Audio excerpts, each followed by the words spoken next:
فرمایا کہ یہ وہی چیز ہے جس کا اللہ اور اس کے رسول نے ہم سے وعدہ کیا تھا، اور اللہ اور اس کے رسول کی بات سچی ہے۔ دوستو، اللہ تعالیٰ فرماتا ہے، مومنین کے دلوں کی کیفیت بیان فرماتا ہے اللہ تبارک تعالیٰ کہ اس واقعے نے ان کی ایمان اور ان کی سپردگی کو اور زیادہ بڑھا دیا۔ ان کا ایمان گھٹا نہیں، ان کی سپردگی گھٹی نہیں۔ تم ہی غالب رہو گے اگر تم مومن ہو۔ اس پر گفتگو کے لیے میں محترم المقام جناب ڈاکٹر سلیم صاحب کو، جو مہاراشٹر جماعت اسلامی ہند کے نائب صدر ہیں، ان سے درخواست کرتا ہوں کہ وہ اپنا صدارتی خطاب فرمائیں۔ الحمدللہ رب العالمین، الصلاۃ والسلام علی رسول الامین وعلی آلہ وصحبہ اجمعین۔ قال اللہ تعالیٰ فی القرآن المجید والفرقان الحمید، اعوذ باللہ من الشیطان الرجیم، بسم اللہ الرحمن الرحیم، ولا تہنوا ولا تحزنوا وانتم الاعلون ان کنتم مؤمنین۔ محترم علماء کرام، حاضرین کرام اور بہنوں، آج میرے ذمے جو عنوان دیا گیا ہے وہ ہے تم ہی غالب رہو گے اگر تم مومن ہو۔ یہ دراصل قرآن مجید کی اس آیت کا ایک ٹکڑا ہے جس کو تلاوت کرنے کا شرف میں نے ابھی آپ لوگوں کے سامنے حاصل کیا۔ یہ جو پوری آیت ہے وہ اس طرح سے ہے کہ وَلَا تَهِنُوا وَلَا تَحْزَنُوا، دل شکستہ نہ ہو، غم نہ کرو، تم ہی غالب رہو گے اگر تم مومن ہو۔ تو اس آیت میں جو پہلا لفظ ہے تَحِنُوا،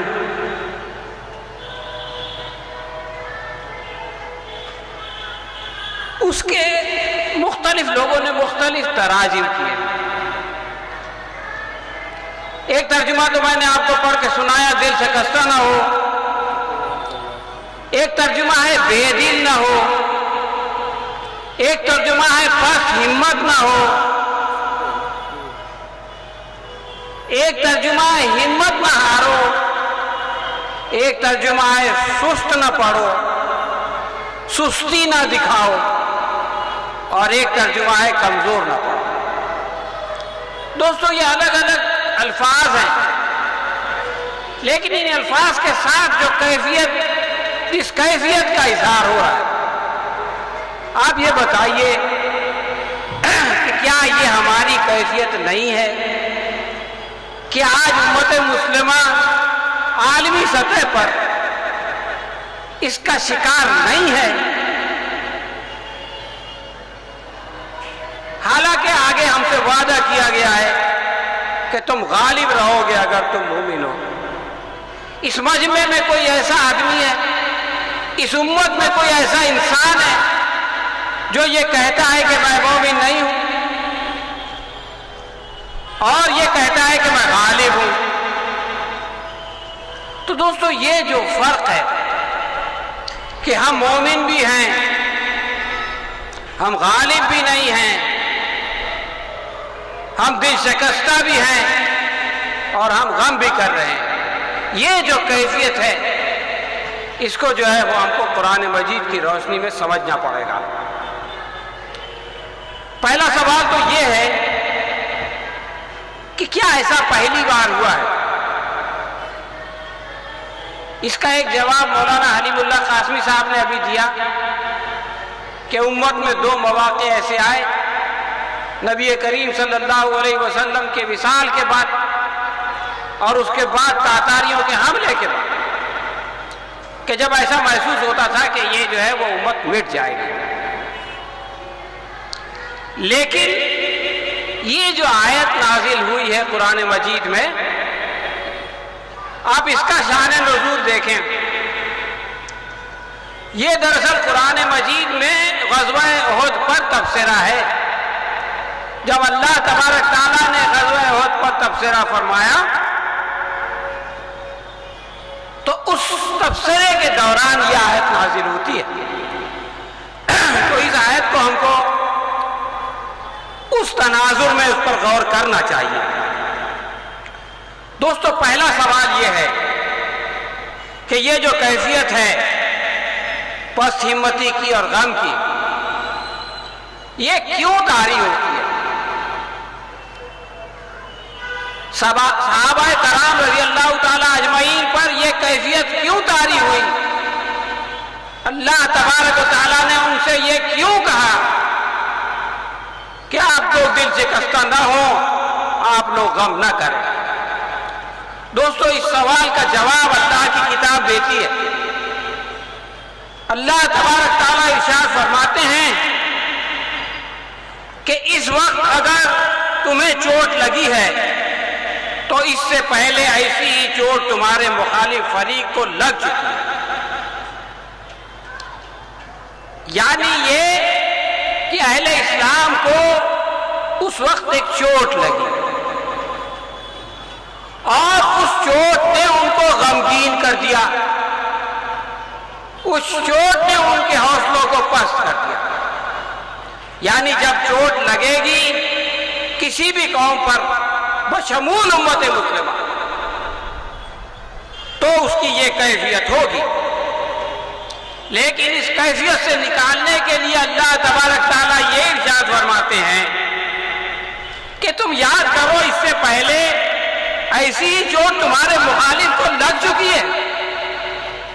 غزوہ بدر کو صرف 1 سال کا عرصہ گزرا جس میں ان کے 40 بڑے بڑے سردار جو ہے وہ ہلاک کر دیے گئے۔ تو مسلمان 1 سال کے بعد جب چوٹ لگی تو غزوہ بدر ان کے ذہن سے محو ہو گئے اور وہ لوگ جو ہے وہ دل شکستہ ہو گئے۔ تو اللہ تبارک تعالیٰ نے یاد دلایا کہ بے شک غزوہ احد کی چوٹ بہت بڑی چوٹ ہے، اس میں 70 جلیل القدر صحابہ شہید ہوئے ہیں، جس میں حضرت حمزہ رضی اللہ تعالیٰ عنہ بھی شامل ہیں۔ اس میں نبی کریم صلی اللہ علیہ وسلم کے دندان مبارک شہید ہوئے ہیں۔ اس جنگ میں یہ افواہ اڑا دی گئی کہ نبی کریم صلی اللہ علیہ وسلم شہید ہو چکے ہیں، یہ بہت بڑی چوٹ ہے۔ لیکن ایسی ہی چوٹ مشرکین مکہ کو پہلے لگی تو کیا وہ مایوس ہو کر بیٹھ گئے؟ کیا انہوں نے ہمت چھوڑ دی؟ کیا وہ 1 سال بعد دوبارہ اپنی قوت کو مجتمع کر کے میدان میں نہیں آئے؟ تو تم دیکھو انہوں نے کیا کیا اور طے کرو کہ اب تم کو کیا کرنا۔ اس طرح سے دوستو اللہ کی کتاب امت کا حوصلہ بڑھاتی ہے، اور اگر ہم امت کا حوصلہ بڑھانا چاہتے ہیں تو ہم کو یہی طریقہ کار اختیار کرنا پڑے گا جو کہ اللہ تبارک تعالیٰ نے اپنی کتاب میں استعمال کیا۔ دوستو، ہندوستان کے تناظر میں ہم دیکھیں تو آج جو لوگ 2/3 اکثریت کے ساتھ تقریباً ایوان پارلیمان میں بیٹھے ہیں، کیا 1984 میں ان کی حالت 2 پر نہیں آ گئی تھی؟ جب وہ 2 ہو گئے تھے، ان کا وزیر اعظم کا امیدوار انتخاب ہار چکا تھا، تو کیا انہوں نے ہمت چھوڑ دی؟ انہوں نے اپنی دکان بند کر دی کہ اب کچھ نہیں ہو سکتا؟ اور اگر وہ ہمت چھوڑ دیتے تو کیا آج وہ اقتدار میں ہوتے؟ دوستو، ایسا نہیں ہوتا۔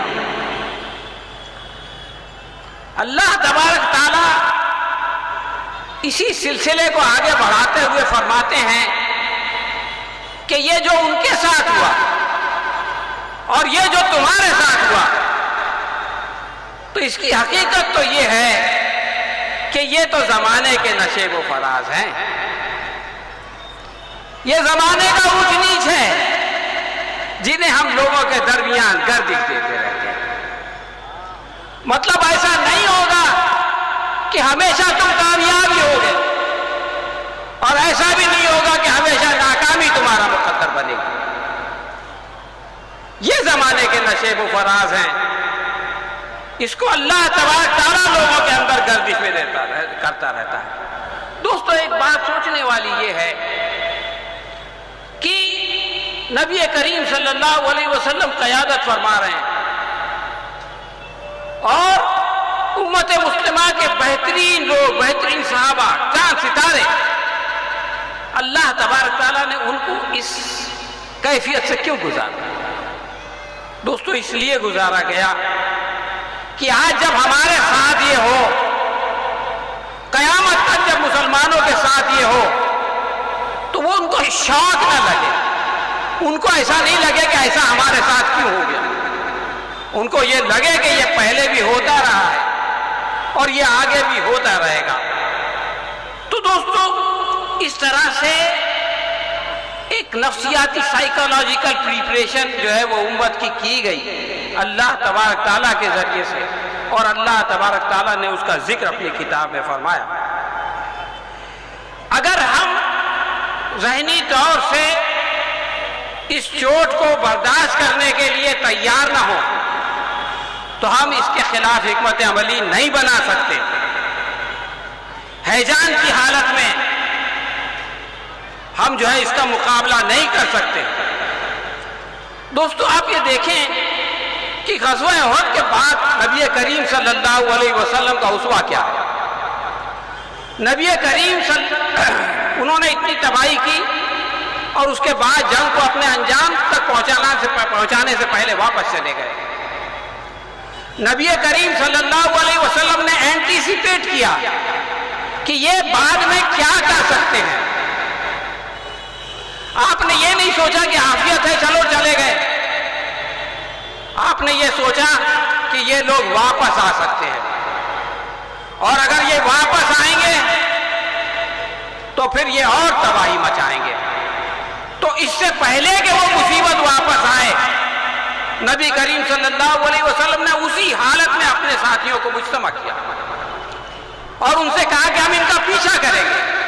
دیکھیے یہ ہے لیڈرشپ جو اینٹیسپیٹ کرتی ہے کہ ہمارا دشمن کیا سوچ رہا ہے، وہ کیا کر سکتا ہے، اور اس سے پہلے کہ وہ کرے وہ اپنے آپ کو جو ہے اس کے لیے تیار کرتی ہے۔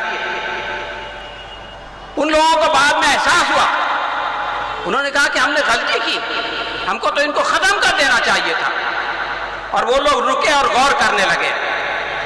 اپنے ایک اہکارے کو بھیجا کہ جاؤ دیکھو مسلمانوں کا کیا حال ہے، تو اس نے واپس جا کے بتایا کہ وہ آپ کے پیچھے آ رہے ہیں۔ دیکھیے اس کا ایک اثر پڑتا ہے، اس دنیا میں جو مقابلہ ہوتا ہے وہ نفسیاتی سائیکولوجیکل لیول پہ پہلے ہوتا ہے اور فزیکل لیول پہ بعد میں ہوتا ہے۔ جب ان لوگوں نے دیکھا کہ ارے یہ تو پھر کھڑے ہو گئے، ہم سمجھ رہے تھے کہ ان کے حوصلے پست ہو گئے، یہ ہمارا مقابلہ نہیں کر سکیں گے، لیکن یہ تو ہمارے پیچھے آ رہے ہیں۔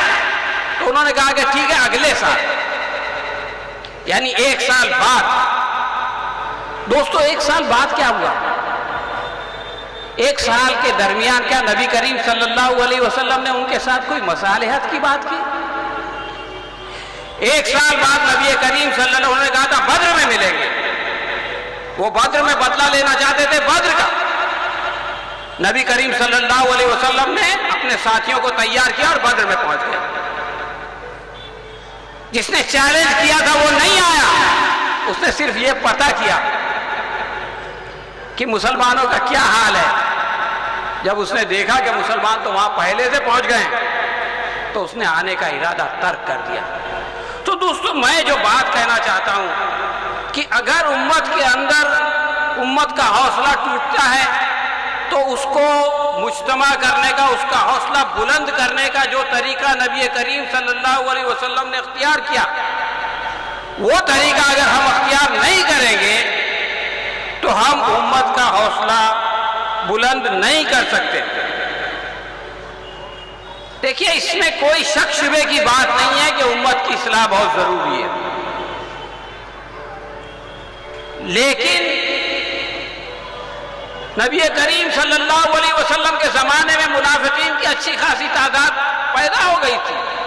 غزوہ احد کے پہلے وہ لوگ چلے گئے تھے واپس، لیکن نبی کریم صلی اللہ علیہ وسلم نے یہ نہیں سوچا کہ جب تک کہ یہ نفاق کی بیماری پوری طرح ختم نہیں ہو جائے گی اس وقت تک ہم جو ہے وہ کوئی اقدام نہیں کریں گے، بلکہ دونوں کام ساتھ میں چلتا رہے، دونوں کام ساتھ میں چلتے رہے، اقدام بھی کیا گیا اور اپنے اندر کی خرابیوں کو دور بھی کیا گیا۔ تو دوستو ہم کو بھی جو ہے وہ اسی طرح سے کام کرنا پڑے گا، امت کے اندر جو خرابیاں پیدا ہو گئی ہیں اس کا اعتراف کریں، اس کو دور کریں، لیکن اس کو دور کرنے کے بہانے امت اگر اپنے اقدامات سے اپنی جان چراتی ہے تو یہ بات نبی کریم صلی اللہ علیہ وسلم کے اسوہ کے خلاف، اور جو طریقہ نبی کریم صلی اللہ علیہ وسلم کے اسوہ کے خلاف ہو وہ طریقہ جو ہے کبھی بھی ہمیں کامیابی سے ہمکنار نہیں کر سکتا۔ دوستو ایک سوال یہ بنتا ہے کہ اللہ تبارک تعالیٰ نے، پہلے بھی میں نے آپ سے کہا کہ اپنے پیارے رسول کے ساتھیوں کو اس آزمائش سے کیوں گزارا؟ میں اس کا ایک آسان جواب یہ ہے، تیار کرنے والی بات۔ میں ایک پارسی پادری سے بات کر رہا تھا، بہت بڑے دانشور بھی ہیں، تو اس نے کہا کہ we are not prepared for it, ہم اس کے لیے تیار نہیں ہیں، اس لیے ہم گھبرائے ہوئے ہیں۔ امت مسلمہ جو ہے آج ہندوستان میں اس نے اپنے آپ کو تیار کر لیا ہے کہ ٹھیک ہے 2014 سے پہلے ہم سوچتے تھے کہ یہ آ جائیں گے تو پتہ نہیں کیا ہو جائے، لیکن 8 سال گزر گئے، لوگوں نے دیکھ لیا کہ یہ کیا کر سکتے ہیں، کتنا کر سکتے ہیں اور ان کا مقابلہ کیسے کیا جا سکتا ہے۔ تو دوستو اللہ تبارک تعالیٰ نے ان آیات کے سلسلے میں یہ بات بتائی، بہت اہم بات بتائی کہ اہل ایمان کو آزمائش سے کیوں گزارا جاتا ہے۔ فرمایا تم پر یہ وقت اس لیے لایا گیا، تم کو یہ چوٹ اس لیے لگی تاکہ اللہ دیکھنا چاہتا ہے کہ تم میں سچے مومن کون ہیں۔ دیکھیے ایمان کا دعویٰ تو ہر کوئی کرتا ہے، لیکن چوٹ کون برداشت کرتا ہے؟ اور اس کے باوجود اس پر قائم کون رہتا ہے؟ یہ تو آزمائش کے بعد ہی پتہ چلتا ہے۔ تو اللہ تبارک تعالیٰ ہم لوگوں کو اپنے ایمان کو جانچنے کا ایک موقع دیتا ہے کہ ہم اپنے ایمان کے دعویٰ میں کتنے سچے ہیں ان آزمائشوں کے ذریعے، اور اگر کچے ہیں تو اپنے ایمان کو مضبوط کرنے کا موقع دیتا ہے۔ اور آگے فرمایا کہ اور ان لوگوں کو چھانٹ لینا چاہتا ہے جو واقعی راستی کے گواہ ہوں، کیونکہ ظالم لوگ اللہ کو پسند نہیں۔ اب ایک سوال پیدا ہوتا ہے کہ اللہ تبارک تعالیٰ چھانٹنا کیوں چاہتا ہے؟ تو اس کا جواب بھی آگے دیا گیا، فرمایا اور وہ اس آزمائش کے ذریعے مومنوں کو الگ چھانٹ کر کافروں کی سرکوبی کر دینا چاہتا ہے۔ تو یہ جو سرکوبی ہوگی یہ ان کچے مسلمانوں کے ذریعے سے نہیں ہوگی، بلکہ آزمائش کے بعد چھانٹ کے اللہ تبارک تعالیٰ جن لوگوں کو الگ کرے گا ان کو جو ہے وہ سربلندی عطا کرے گا، وہ اس سربلندی کے مستحق ٹھہریں گے، اور اس کے لیے یہ چھٹائی ضروری ہے اور اس چھٹائی کے لیے آزمائش ضروری ہے۔ تو دوستو اس کو اللہ کا عذاب سمجھ لینا اور پست ہمت ہو جانا، یہ قرآن مجید کی آیات جو ہے وہ اس بات کی طرف ہماری توجہ نہیں لے جاتی۔ آزمائش کی دوسری وجہ یہ بتائی گئی، اللہ تبارک تعالیٰ ارشاد فرماتے ہیں کیا تم نے یہ سمجھ رکھا ہے کہ یوں ہی جنت میں چلے جاؤ گے؟ حالانکہ ابھی تو اللہ نے یہ دیکھا ہی نہیں کہ تم میں کون وہ لوگ ہیں جو اللہ کی راہ میں جان لڑانے والے اور اس کی خاطر صبر کرنے والے۔ تو اللہ تبارک تعالیٰ فرماتا ہے کہ جس جنت کا تم سے وعدہ کیا گیا ہے وہ جنت کو ایسے راستے میں پڑی ہوئی چیز نہیں ہے، بلکہ وہ تو ان لوگوں کو ملے گی، اللہ تبارک تعالیٰ ان کو اس کا حقدار بنائے گا جو اس کے دین کے لیے اپنی جان لڑا دیں گے اور مشکل سے مشکل حالات میں جو ہے اس دین پر جمے رہیں گے، استقامت دکھائیں گے، صبر کرنے والے ہوں گے۔ تو دوستو آزمائش کیسے ہوتی ہے اس کے بارے میں قرآن مجید میں دوسری جگہ فرمایا ہم ضرور تمہیں خوف و خطر، فاقہ کشی، جان و مال کے نقصان، آمدنیوں کے گھاٹے میں مبتلا کر کے تمہاری آزمائش کریں۔ یہ سب اللہ تعالیٰ نے بتا دیا یہ ہونے والا ہے، یہ کوئی عجیب و غریب بات نہیں ہے، اس راستے کے سنگ میل ہیں۔ خوف و خطر، فاقہ کشی، بزنس چلا جائے گا، دکان جل جائے گی، جان اور مال کے نقصانات، آمدنیوں کا گھاٹا، یہ وہ آزمائشیں ہیں جو آنے والی ہیں۔ دوستو 5 منٹ کی چٹھی آ گئی، اس میں ذرا جلدی چلنا پڑے گا۔ تو فرمایا کہ ہم اور اس صورتحال میں، ان آزمائش میں جو لوگ صبر کریں گے اور جب کوئی مصیبت پڑے تو کہیں کہ ہم اللہ ہی کے ہیں اور اللہ ہی کی طرف پلٹ کر جانا ہے، تو انہیں خوشخبری دے دو، ان کے رب کی طرف سے ان پر عنایات ہوں گی، اس کی رحمت ان پر سایہ کرے گی، اور ایسے ہی لوگ راست رو ہیں۔ دوستو اس آیت کو پڑھنے کے بعد کسی کو خیال ہو سکتا ہے کہ یہ انفرادی آزمائش کی بات ہے، لیکن غزوہ احد کے بعد ایسا نہیں ہوا کہ آزمائش ختم ہو گئی، اس سے بڑی آزمائش آئی، غزوہ خندق کی آزمائش۔ غزوہ خندق میں یہ ہوا کہ ان لوگوں نے سوچا کہ ہم اکیلے ان کا مقابلہ نہیں کر سکتے مسلمانوں کا، یہ لوگ تو دوبارہ بدر میں آ گئے، تو اب سب کو مل کے ان کا مقابلہ کرنا چاہیے۔ جیسے ناٹو کے سارے ملک مل کے افغانستان میں گئے کہ ہم اکیلے مقابلہ نہیں کر سکتے، تو دوستو سارے لوگ آئے۔ آج کل ہم لوگ جینوسائیڈ کی ویڈیو دیکھ کے بہت پریشان ہو جاتے ہیں۔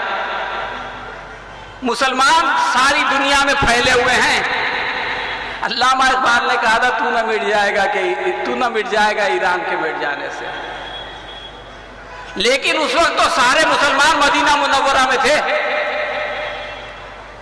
اور اس کو جو ہے اس کے اوپر سارے قبیلوں نے ایک ساتھ مل کر کے چڑھائی کر لی تھی۔ تو اس وقت جو اجتماعی کیفیت تھی اللہ تبارک تعالیٰ نے اس کو قرآن مجید میں بیان کیا، فرمایا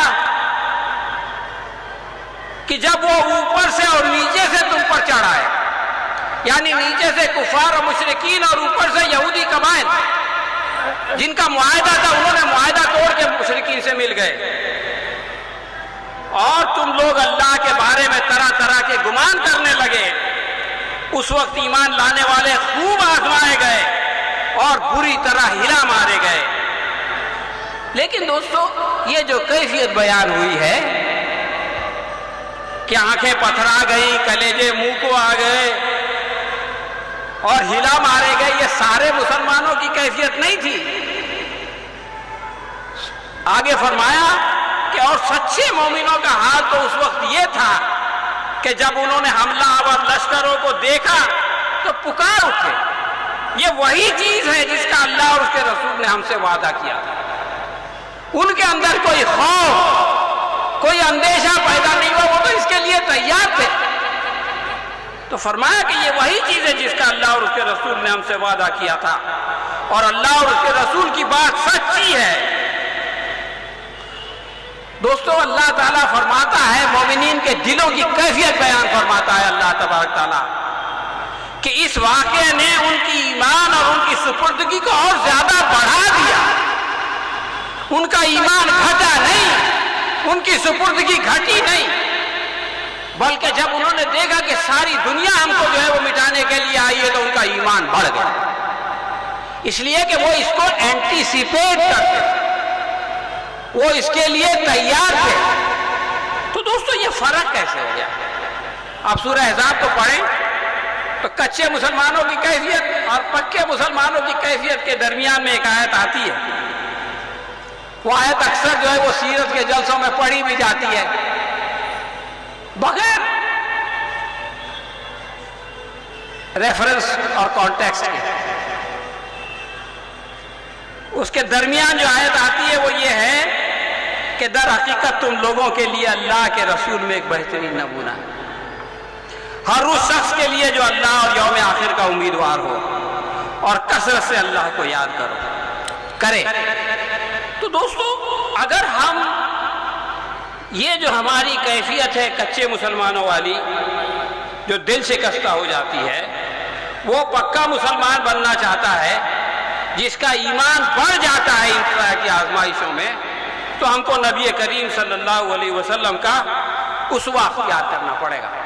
ایک دو باتیں میں بتاؤں۔ خندق کا ہے، غزوہ خندق کا موقع ہے، دونوں طرف سے گھرے ہوئے ہیں، اور نبی کریم صلی اللہ علیہ وسلم کو حضرت سلمان فارسی رضی اللہ تعالیٰ عنہ ایک ایسا انوکھا مشورہ دیتے ہیں کہ جس کا عربوں میں کبھی استعمال نہیں ہوا، کہ خندق کھودی جائے۔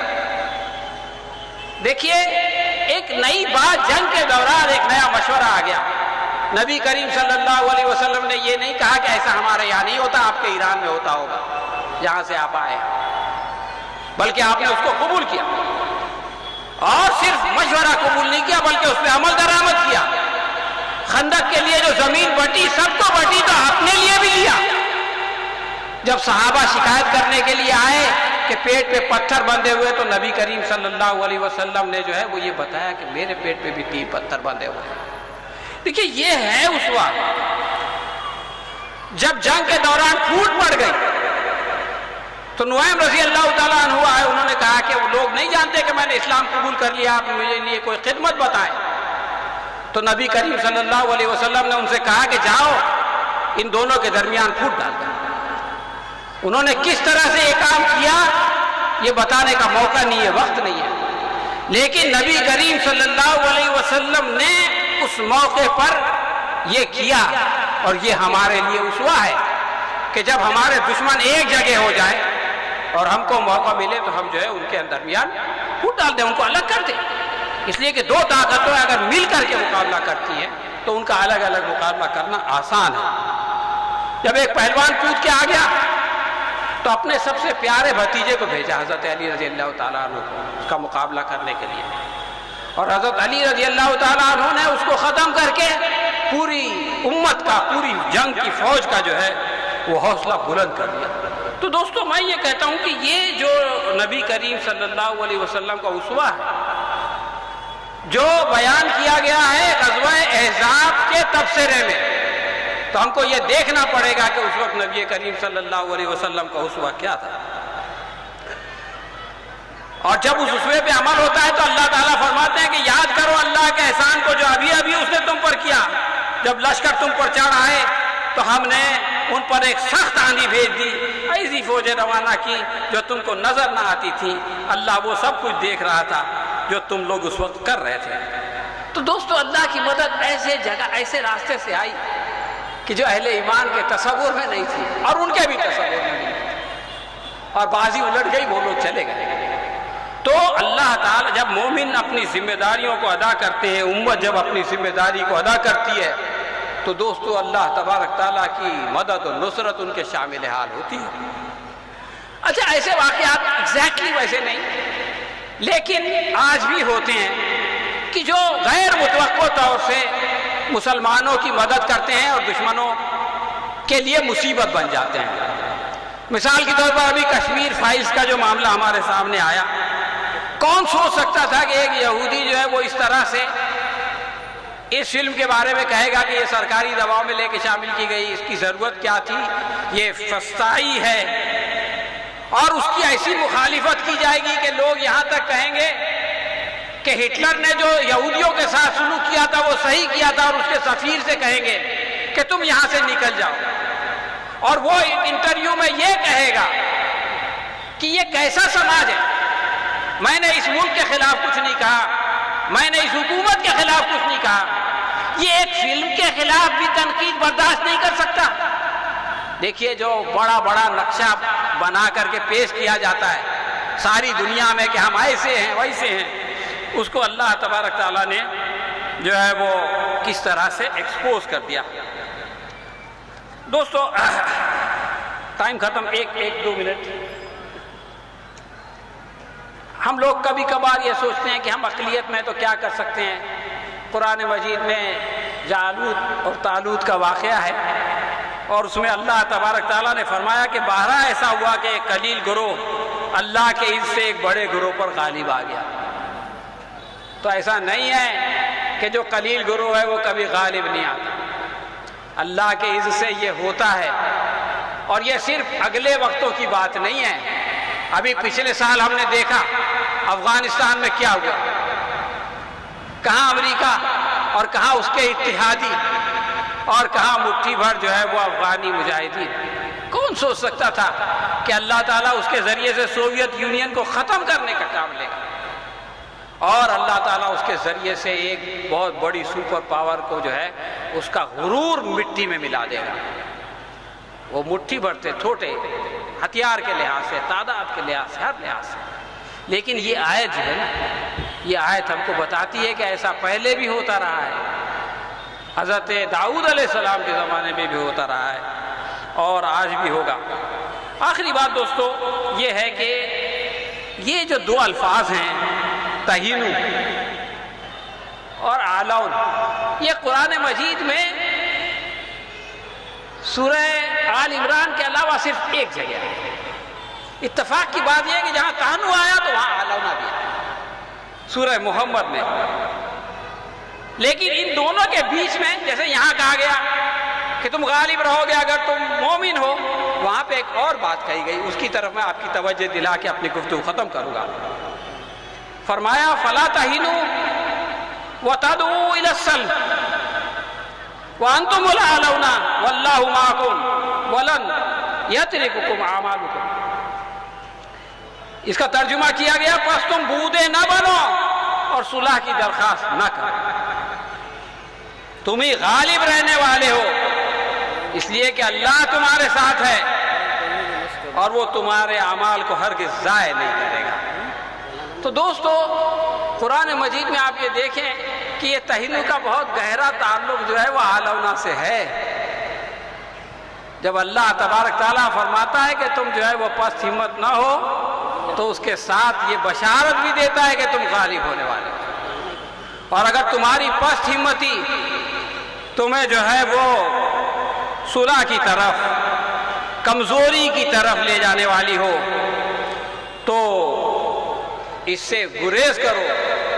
اس بات کو یاد رکھو کہ جو لوگ اسلام کو مٹانا چاہتے ہیں ان کے ساتھ دنیا بھر کی طاقتیں ہیں، لیکن تمہارے ساتھ جو ہے وہ اللہ تبارک تعالیٰ ہے، اور جس کے ساتھ اللہ تبارک تعالیٰ ہے اسی کو غلبہ اس دنیا میں نصیب ہونے والا ہے۔ اللہ تعالیٰ سے دعا ہے دوستو کہ اللہ تبارک تعالیٰ ان آزمائشی حالات میں ہم لوگوں کو نبی کریم صلی اللہ علیہ وسلم کے اسوہ پر عمل کرنے کی توفیق عطا فرمائے اور اپنی ذمہ داریوں کو ادا کرنے کی توفیق عطا فرمائے، اور جو وعدہ اور جو بشارت مومنین کے لیے اللہ تبارک تعالیٰ نے اپنی کتاب میں دی ہے اس کو پورا فرمائے۔ ربنا تقبل منا انك انت السميع العليم وتب علينا انك انت التواب الرحيم واخر دعوانا ان الحمد لله رب العالمين۔